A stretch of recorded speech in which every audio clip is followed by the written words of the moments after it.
Assalamualaikum teman-temanku sekalian, bertemu lagi dengan admin di dalam channel Kenyataan Hidup 22.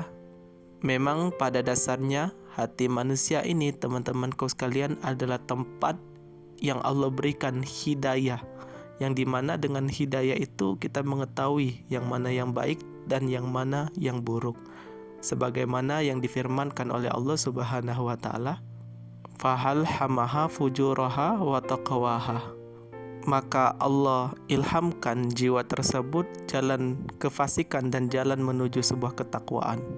Jadi jiwa kita itu Allah berikan yang namanya panggilan, yang dimana ada di sisi lain kita itu terkadang ingin berbuat baik, di sisi lain juga kita terkadang ingin melakukan keburukan.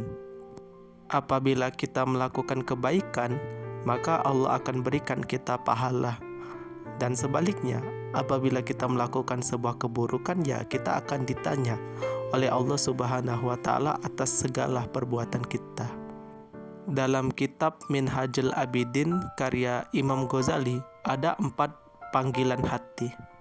Yang pertama itu adalah panggilan hati yang bersifat kuat, yang dimana ini adalah limpahan taufik dan hidayah dari Allah Subhanahu wa taala, yang dimana di dalam panggilan hati kita itu kita merasa bahwasannya ingin melakukan sebuah kebaikan, dan Allah berikan kekuatan kepada kita sehingga kita mampu menjalani kebaikan tersebut.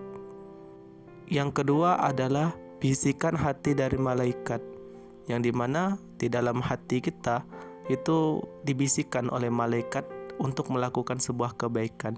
Akan tetapi bisikan ini bersifat tidak kuat teman-temanku sekalian, yang dimana ini hanya bisikan sekilas saja, sehingga ini terkadang sering hilang.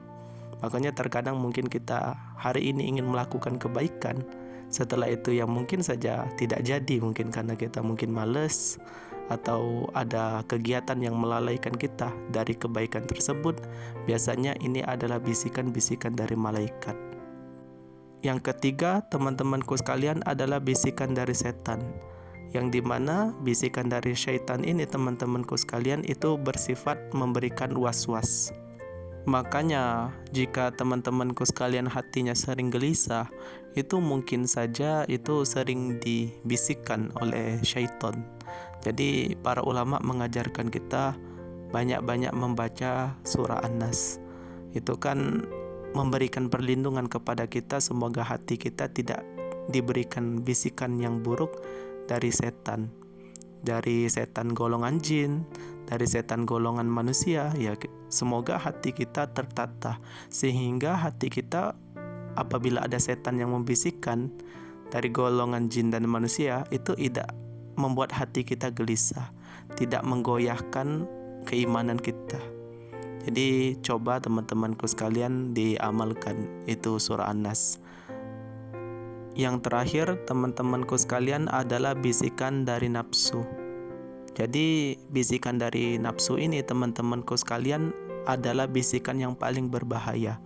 Karena pada dasarnya nafsu itu, katanya Imam Ghazali di dalam kitab Minhajul Abidin, itu lebih jahat daripada 70 setan. Dan nafsu ini teman-temanku sekalian paling bisa memberikan tipu daya sehingga kita itu terjerumus dalam sebuah kemaksiatan. Bisa kita ambil kesimpulan teman-temanku sekalian, bukan cuman setan yang membisikkan di dalam hati kita untuk kita melakukan sebuah kejahatan, akan tetapi nafsu juga ada di dalam diri kita, yang dimana nafsu ini yang terkadang membuat kita itu lalai, membuat kita itu terjerumus di dalam sebuah kemaksiatan. Makanya Allah Subhanahu wa taala mengajarkan kita untuk senantiasa menahan hawa nafsu, dan Allah memberikan ganjaran untuk orang-orang yang menahan hawa nafsunya, sebagaimana yang difirmankan oleh Allah Subhanahu wa taala, wa amma man khafa maqama rabbih wa nahan nafsa 'anil hawa fa innal jannata hiyal ma'wa. Yang artinya, adapun orang-orang yang takut kepada kebesaran Tuhannya dan menahan diri dari hawa nafsunya, maka surgalah tempat tinggalnya. Itu Allah katakan di dalam surah An-Naziat teman-temanku sekalian. Untuk melawan bisikan hawa nafsu ini, teman-temanku sekalian, memang pada kenyataannya sangat sulit sekali. Makanya para ulama kita, khususnya dalam bidang tasawuf, itu mengajarkan kita untuk yang namanya zuhud. Setelah itu banyak berpuasa untuk melawan hawa nafsu di dalam diri kita. Coba teman-temanku sekalian membaca doa hasbunallah wa ni'mal wakil, yang artinya cukuplah Allah sebagai penolong. Coba teman-temanku sekalian, jika ada bisikan kemaksiatan yang kuat di dalam diri kita, itu menandakan ada bisikan hawa nafsu di dalam diri kita. Kita mohon kepada Allah dengan membaca hasbunallah wa ni'mal wakil, cukup Allah sebagai penolong. Itu coba dibaca. Insya Allah kita akan mampu menghadapi yang namanya bisikan hawa nafsu, teman-temanku sekalian. Semoga bisa dipahami ya teman-temanku sekalian. Semoga bermanfaat. Mungkin sampai sini saja penjelasan admin di video kali ini. Lebih dan kurang admin mohon maaf. Mungkin teman-temanku sekalian yang mau ikut grup berbagi pemikiran, grup channel Kenyataan Hidup 22, yang dimana di sana kami sering sekali berdiskusi, berbagi pemikiran. Dan di dalam grup 1 minggu sekali admin kasih kajian rutin filsafat Islam di sana. Yang mau ikut bisa hubungi nomor admin yang sudah tertera di deskripsi channel ini. Semoga bermanfaat. Saya admin undur diri.